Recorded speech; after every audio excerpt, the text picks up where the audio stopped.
Robert Harrison had built an empire from nothing. At 58, he stood at the helm of a commercial real estate company worth hundreds of millions. His suits were tailored on Savile Row, his watches cost more than most people's homes, and his penthouse overlooked Central Park. But on this particular Tuesday morning, none of that mattered. He sat in his corner office, staring at his phone, reading the same text message for the third time. It was from his father's neighbor. "Your father fell again. He won't let me call an ambulance.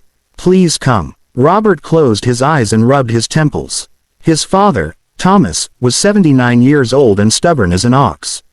After Robert's mother passed away 4 years ago, Thomas had refused to leave the modest two-bedroom house in Queens where he'd raised his family. He insisted he was fine. He didn't need help. He certainly didn't need to move into one of those fancy facilities Robert kept mentioning. But Thomas wasn't fine. His arthritis had gotten worse. His mobility was declining, and Robert knew it, even if he'd been too busy to do much about it beyond hiring a part-time aide who came 3 times a week. Robert grabbed his coat and told his assistant to cancel his afternoon meetings. 40 minutes later, he was parking his Mercedes in front of the house where he'd grown up. The lawn needed mowing. The paint on the shutters was peeling. It pained Robert to see it this way, but every time he offered to hire someone to fix things up, Thomas waved him off. Inside, he found his father sitting in his worn recliner, the same one he'd had for 20 years. Thomas looked smaller somehow, frailer than Robert remembered from his last visit 2 months ago. "I'm fine," Thomas said before Robert could even speak. "Mrs. Chen worries too much. You fell, Dad." "I slipped. There's a difference." Thomas shifted in his chair, trying to hide a wince. Robert looked around the house. Dishes were piled in the sink. Mail was scattered across the dining table. The carpet needed vacuuming. His chest tightened with guilt. "Dad, we need to talk about getting you more help." "I have help. That woman comes 3 times a week and fusses over me like I'm a child." "That's not enough. I need to be left alone in my own house," Thomas said, his voice rising. "I raised you here. Your mother and I built a life here. I'm not leaving." Robert knew better than to push when his father got like this. They'd had this conversation a dozen times. Instead, he spent the afternoon cleaning up, restocking the refrigerator, and calling a handyman to fix the loose railing on the front steps. As he was leaving, Thomas called out to him. "You work too much, Robert. Just like I did. Don't make the same mistakes I made." Robert paused at the door. "What do you mean?" "I mean I spent 30 years working double shifts at the plant so you could have a better life. And you did. You got that better life. But don't let it be the only thing you have." Thomas looked at him with those piercing blue eyes that hadn't dimmed with age. "Success is empty if you're alone at the end of it." The words haunted Robert on his drive home. His father was right, of course. Robert's marriage had ended in divorce 5 years ago. His ex-wife had remarried and moved to California. His daughter called once a month if he was lucky. He had plenty of business associates but few real friends. His life was his work, and his work was his life. 3 weeks later, Robert got another call. This time it was from the hospital. Thomas had fallen again, and this time Mrs. Chen had called 911 despite his protests. Robert rushed to the emergency room, his heart pounding. The doctor said Thomas had fractured his hip. He'd need surgery and extensive rehabilitation. He couldn't live alone anymore, at least not for the foreseeable future. "We need to discuss long-term care options," the doctor said gently. Robert nodded, but his mind was racing. His father would hate a nursing home. But Robert's penthouse wasn't set up for someone with mobility issues. And he traveled constantly for work. How could he possibly? "I'll take care of it," Robert said, though he had no idea how. That evening, as Thomas slept off the pain medication, Robert sat in the hospital cafeteria with his head in his hands. His assistant had called twice about an urgent deal that needed his attention. His lawyer had emailed about a contract dispute.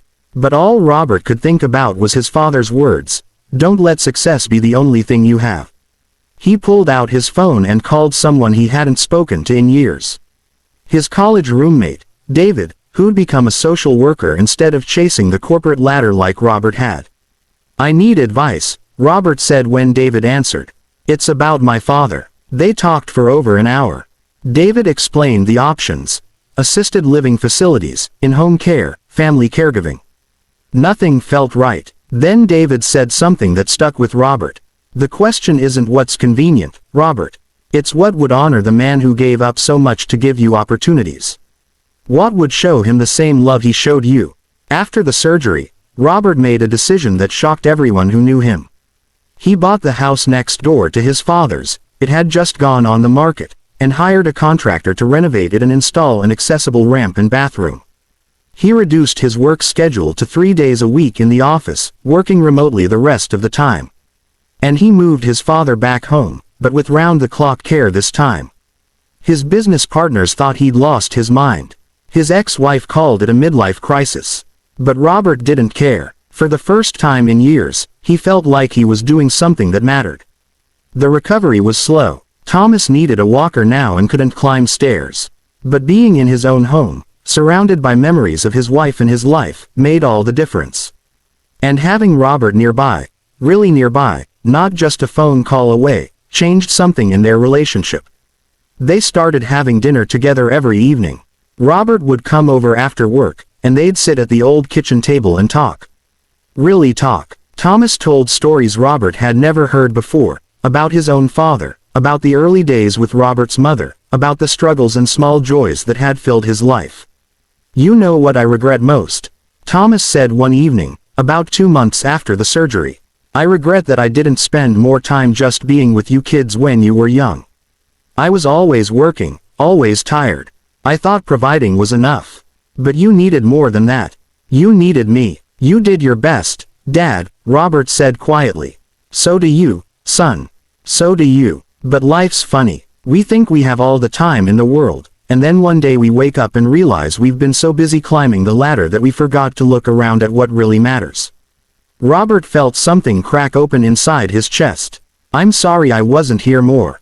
After Mom died, I should have." "You're here now," Thomas said, reaching across the table to grip Robert's hand with surprising strength. "That's what counts." One afternoon, Robert came home from a meeting to find his father wasn't in his house. The aide said Thomas had insisted on going for a walk, that he wanted to try using his walker outside. Robert felt a flash of panic and went looking for him. He found Thomas 3 doors down, sitting on Mrs. Chen's front steps, chatting with her like old times. They were laughing about something, and when Thomas saw Robert approaching, he waved him over. "Robert, you remember Mrs. Chen? She used to bring you cookies when you were a boy." "I remember," Robert said, smiling. "She made the best chocolate chip cookies in Queens." "Still do," Mrs. Chen said, her eyes twinkling. "You should come by sometime. Both of you. It's nice to have neighbors who actually talk to each other." As they walked back home slowly, Thomas leaning on his walker, he said, "You know what I've learned being old and broken down? That the smallest kindnesses matter most. Mrs. Chen checking on me. You moving your whole life to be near me. The nurse who takes extra time to make sure I'm comfortable. That's what life is really about. Not the big achievements. The little acts of love." That night, Robert couldn't sleep. He kept thinking about what his father had said. About kindness and love. About the small things that added up to a life well lived.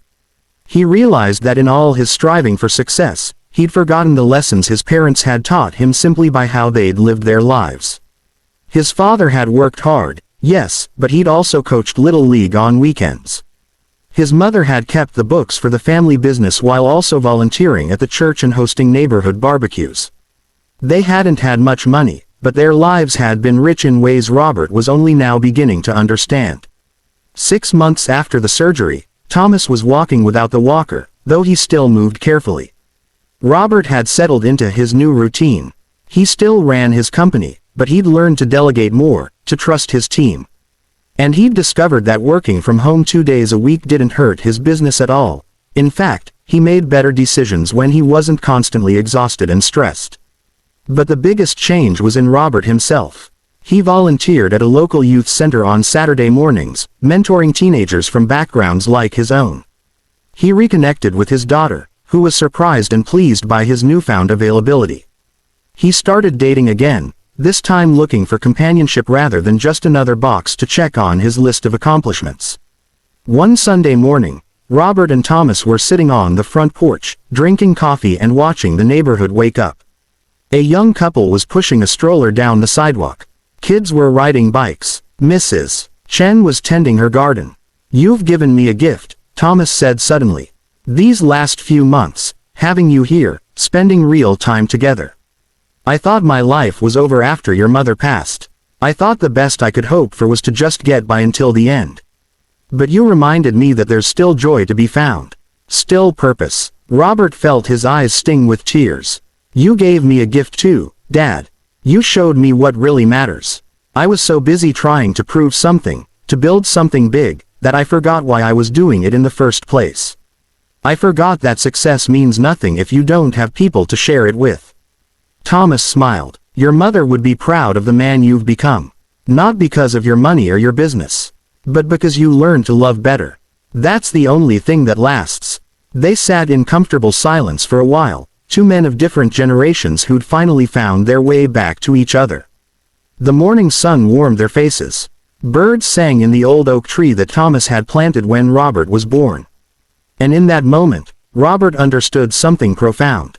The empire he'd built, the money he'd made, the success he'd achieved, none of it compared to this simple morning on a front porch with his father. This was wealth. This was success. This was what it meant to live a life worth living. "I love you, Dad," Robert said. "I love you too, son," Thomas replied. "Always have, always will." And that was enough. More than enough. It was everything.